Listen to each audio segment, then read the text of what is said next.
like a diamond in the sky. ನೀನು ಒಂದ್ಸಲ ಹೇಳ್ಬಿಟ್ಟು ಬಿಡುವ, ಎಲ್ಲರಿಗೂ ಬರ್ತದಲ್ಲ? ಮಾಡೋಣ. ದೊಡ್ಡ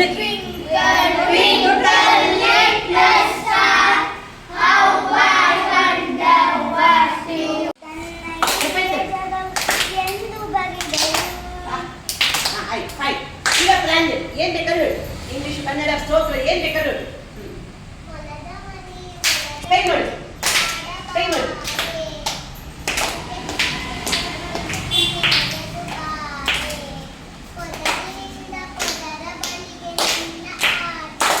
ಗುಡ್. ಮೂಷಿಕ ಅಂದ್ರೆ ಇಲಿ, ನಮ್ಮನೇಲೆಲ್ಲ ಬಂದ್ಕೊಂಡಿರ್ತದಲ್ಲ, ಒಕ್ಕಿ ಕೀಳಕ್ ಬಂದು ಕೊರಳು ಅಲ್ಲ. ಮೂಷಿಕ ಇಲಿಕ್ಕೆ ಇಂಗ್ಲಿಷ್ ಅಲ್ಲಿ ಏನಿರ್ತಾರೆ? ರ್ಯಾಟ್. ಏನ್ ಹೇಳ್ತಾರೆ? ಇಲಿ ಇಷ್ಟ ನನಗೆ. ಯಾರಿಗೆ ಇಷ್ಟ ಇಲಿ? ಇಲಿ ಯಾರಿಗೆ ಇಷ್ಟ? ನಿಂಗೆ ಇಷ್ಟನಾ? ಇಲಿ ಮದಿ ಬಂದು ಹಿಡಿತೀಯ ನೀನು? ಇಲಿಯನ್ನ ಯಾರು ತಿಂತಾರೆ? ಇಲಿಯನ್ನು ಹಿಡಿಲಿಕ್ಕೆ ಯಾವ್ದೋ ಹೋಗ್ತದೆ, ಯಾವ್ದೋ ಪ್ರಾಣಿ, ಯಾವ್ದು ಇಲಿ ತಿನ್ಲಿಕ್ಕೆ ಯಾವ ಪ್ರಾಣಿ ಹೋಗ್ತದೆ? ಓಕೆನಾ? ಓಯ್ ಓಯ್ ಅಜೀರ್